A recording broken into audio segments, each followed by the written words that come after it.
Hello, everybody. My name is Kamar, and today we are going to be reviewing our 13th episode of Season 2 of Bubble Guppies. Season 2, Episode 13, Construction Site.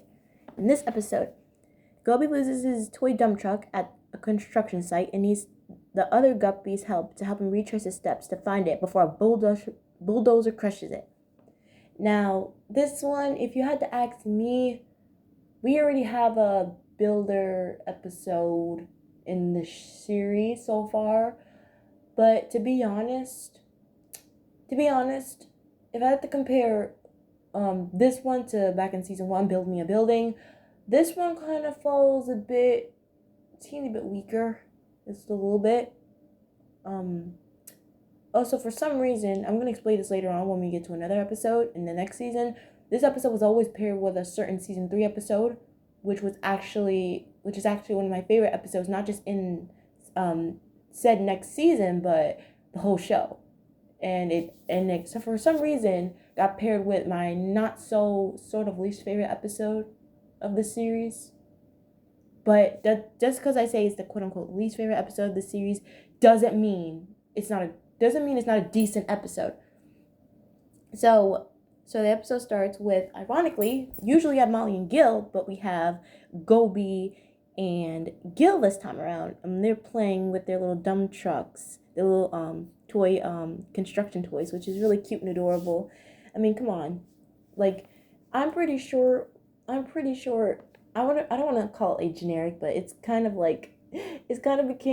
becomes like a somewhat cliche of like kids playing with their toys by the sandbox and like certain cartoons, kid shows.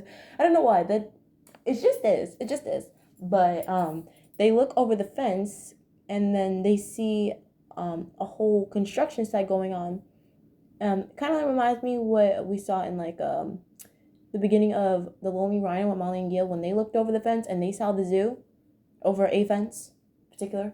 And then when they want to tell everybody back at school this, Gobi doesn't notice this until he gets there. He said when they finally get to school and they tell the other Guppies and Mr. Grouper what they've seen, Gobi then notices that he forgot his dump truck, and so silly Dima breaking the fourth wall saying he forgot his dump truck. Sort of like what she did in the cowgirl parade when she did with Molly when she was like, she's got her lasso, which is really funny. And then Mr. Grouper, I swear, he's so sweet. He says, why don't we go back there and look for it? That's how you know he's a good teacher. Like, he wouldn't just say, oh, no, we could find it later. We don't have time. We have class. No, he is genuinely a father to them. Like, he will go out of his way to stop any lesson to help the Guppies find whatever it is, and not be upset that he is quote unquote wasting his time. No, he genuinely cares about Gobi's feelings because that's his favorite toy. That's how much I love Mr. Grouper. He genuinely cares about the Guppies' feelings. Whenever they're feeling sad, he will commit to anything to make them happy, to make them satisfied, just being an overall amazing teacher and not doing it forcefully. That's how much I love him. And sadly, if anyone can expect, is not there. And they also call out that the place they were playing with looks different. And then they ask one of the workers that's working there if she's seen it. And so sweetly she says, I haven't, but I'll keep an eye out for it. But poor Gobi, he's all sad for most of the episode, just worrying about his dump truck. But to make him feel better, all the other Guppies are amazed at the other little things that they're seeing at the construction site. And then we have our question segment, which rarely takes place outside of the school. It normally happens in the school, about different types of constructions, different types of machines and vehicles that construction sites use for their work. And then we have our pop song, which is the Dig, Move, and Build song. Which, to be honest, I kid you not, if it wasn't for the certain visuals and if it wasn't for this song alone, this episode would be completely forgetful for me. Like, this song is banging. This song is like in my top 10 songs this season, or like in the, not in the series, but just, oh my goodness. And Una with the hammer, we seen her go crazy. We seen her go crazy with the guitar, and the Smile song from Tooth on the Loose with the electric guitar. But Jesus, if we see her banging that hard with a hammer, I suggest none of us get on this Guppy's bad side. It's always the cute ones you gotta watch out for. Trust me, if Miss Una had that hammer, if she was in a bad mood, and she's banging that hard in the song, mm-mm, mm-mm, mm-mm, mm-mm, mm-mm. And Gobi and Gil started rapping. And also, fun fact, we even get to hear Gil's season 1 actress rapping. I don't know if his current season 2 actress couldn't rap, but I don't know, but I'm glad to have him back. We glad to have him back, because he killed it along with Gobi. They both killed it. They killed it. And then we have our shop segment with Una, who's taking a driving lesson on vehicles, which people in real life actually do that. They actually take lessons on like how to operate construction vehicles, kind of like a driver's license. Like, you have to like move stuff with the different vehicles you're assigned with, which I like that. I really do. And then we have our lunch joke, which is which Nani got a cranberry juice, which for I don't know why, but for some reason I want to keep on saying crayon berry juice, kind of like in the Grand Prix back in season 1 with Dima got, which is really funny. And then we have our Molly and Gil segment, and we have Molly, who's watching Gil clean up the rest of the dirt from the beginning of the episode. Before they say it's time for Bubble Guppies, it dumps all over him, and then he tends to tap the back of the dump truck, and then as soon as it's about to fall, we think for a split second that Gil has it all covered. He literally said that, I got it covered. He had an umbrella, but it turns out it was too much for him to handle. Well, too much dirt for him to handle. And Molly says, and I quote, "You got it covered, all right, but hey, can we give my girl credit that she helped him up? That is a sweet girl through and through, I'm telling you." And then we have and then we're in the classroom, and then we have Mr. Grouper pretending to be a dump truck with Una and Dima riding on top of him. And Nani actually gives us a good heads up, like whenever you hear a beep beep, that means a vehicle's backing up, so you should step out of the way, which is that's really, really clever. That's really good. I'm glad that they added that in there, because there's some cases where, like, some vehicles, they don't put it's always important to listen out for a beep beep, because sometimes in some cases they won't be able to hear what's coming, because some people, who knows, they might have headphones, might be listening, they might step in the way at the very last second when they're backing up. Like, bad things could happen. So I'm glad that Nani brought that up. I'm very glad that they did. And then poor Gobi, I swear, this kid, if I could right now, if I could swim underwater right now and give this guy a hug. Look at him. Look at him. This does not look like the face of a kid that just needs a hug. Look at him. He needs a hug, dude. I swear, the way he's sitting is just making me sad, so sad. And I am somebody who will cry, who gets very emotional if a kid's in pain, if a child is just in fear or is just in distress. I will feel for that kid, just like how I feel for Gobi. Because this face right here just screams the definition of, I'm having a hard day. How could things get worse? I'm just not myself right now. I need a hug. And him just saying, and Gil was saying that your dinosaur looks sad. And him saying, yeah, I wish I just had my dump truck. Like, dude, this kid right here needs a hug. Okay, let me take this image off before I begin crying here. I don't want to do that in front of y'all. I don't. But so sweetly, Gil says, maybe we can go back and check again. Kind of reminds me of what Mr. Grouper told him back Gil back in Check It Out earlier in the season, where he says that maybe we can go back to the library and check again. If we don't see it, we can get you a new one.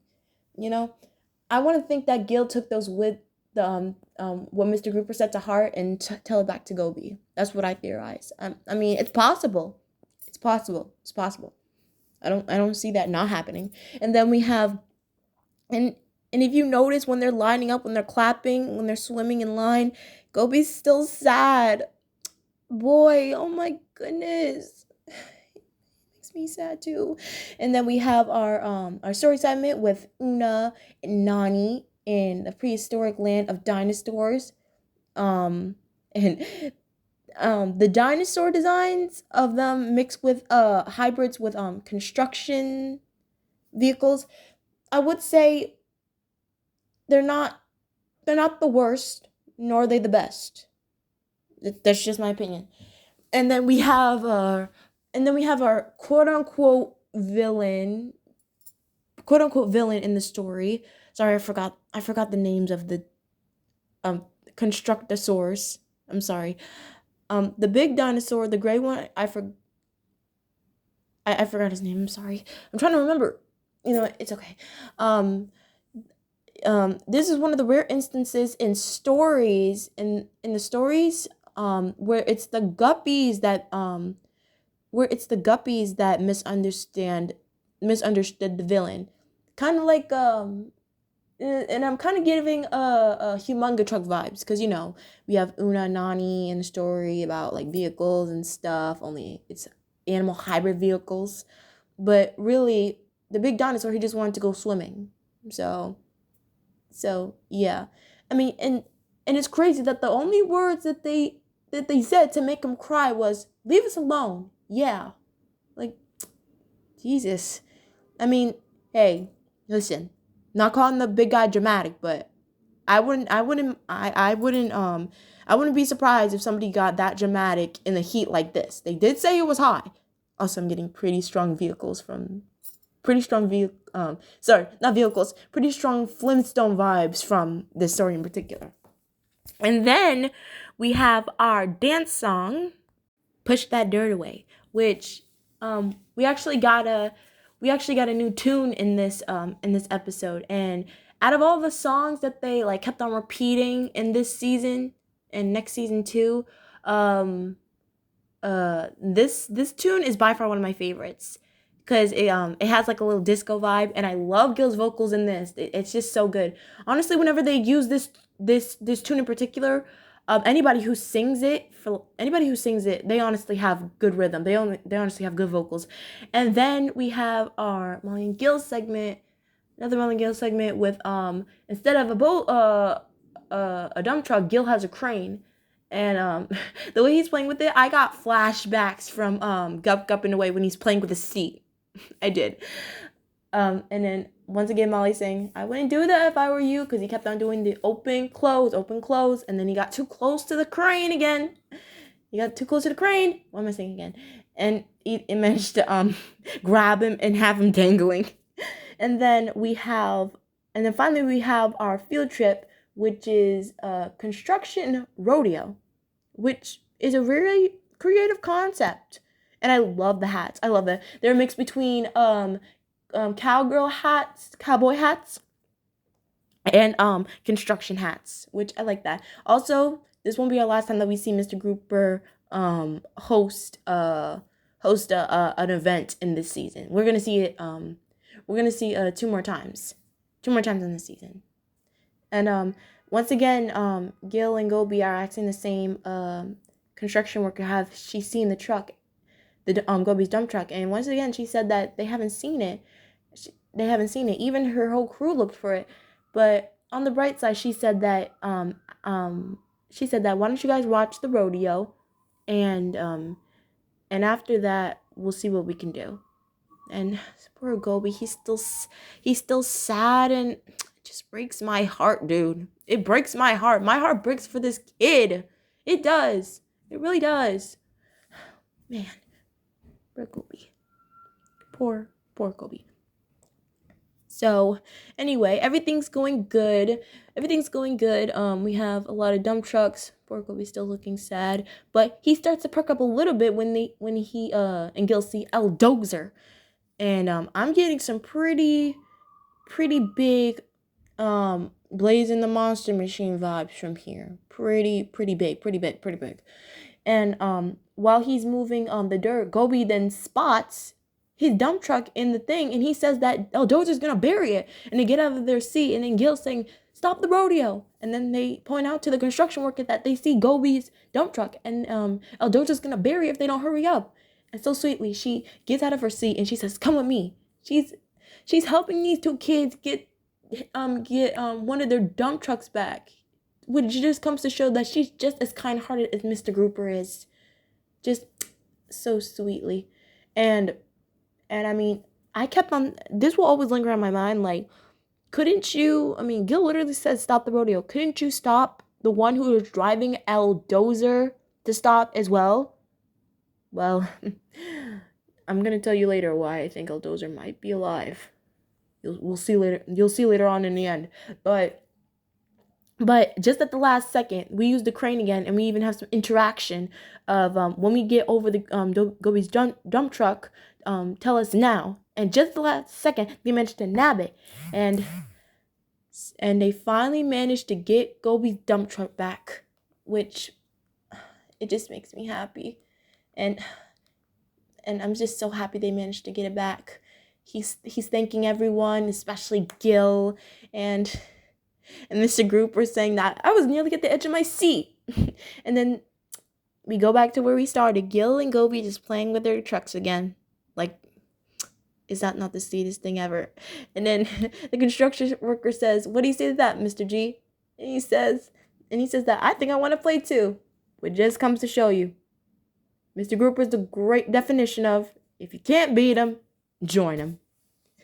And finally, we have our last Molly and Gil segment, and then Gil's going on and on about what they've seen at the rodeo, and tell me why no one's operating Eldozer. Because he's here by himself. Eldozer is alive. He's alive. And Gil's saying he was no chance. The crane was no chance for Eldozer. Gil, I don't know if I said this before, but I'll say it now and again. Watch what you say, because you never know when someone's listening. Just like Eldozer. Ooh, baby. Over there chasing him. Not to mention, come to think of it, he really got chased by a bull early in the season in the cowgirl parade. My goodness. Gil, just stay away from the bulls. Stay away from them. Stay away from rodeos. Just kidding. You can go to rodeos, but do not look the bulls in the eye, please. And then we also see the clown, one of the clown crabs trying to chase out the Eldozer, but baby, Eldozer already got a head start. He's way ahead of you. And then Molly laughs, ending the episode. So overall, this episode is not one of my favorites, but it's still good. There's still moments I like to highlight every now and then. The pop song is really good, especially the rapping and Molly's vocals. Mwah. Chef's kiss. But if anything, I'm gonna give this episode I'm gonna give it a 7. You know, it's decent. It's decent, but it's not bad. Nor is it the worst. It is really good. But speaking of good episodes, next episode we're gonna talk about one of my favorite episodes in this season. Because it has something to do with magic. So, tune in with me next time as we will be reviewing our 14th episode of this season, Season 2, Episode 14, Bubble Cadabra. See you all next time.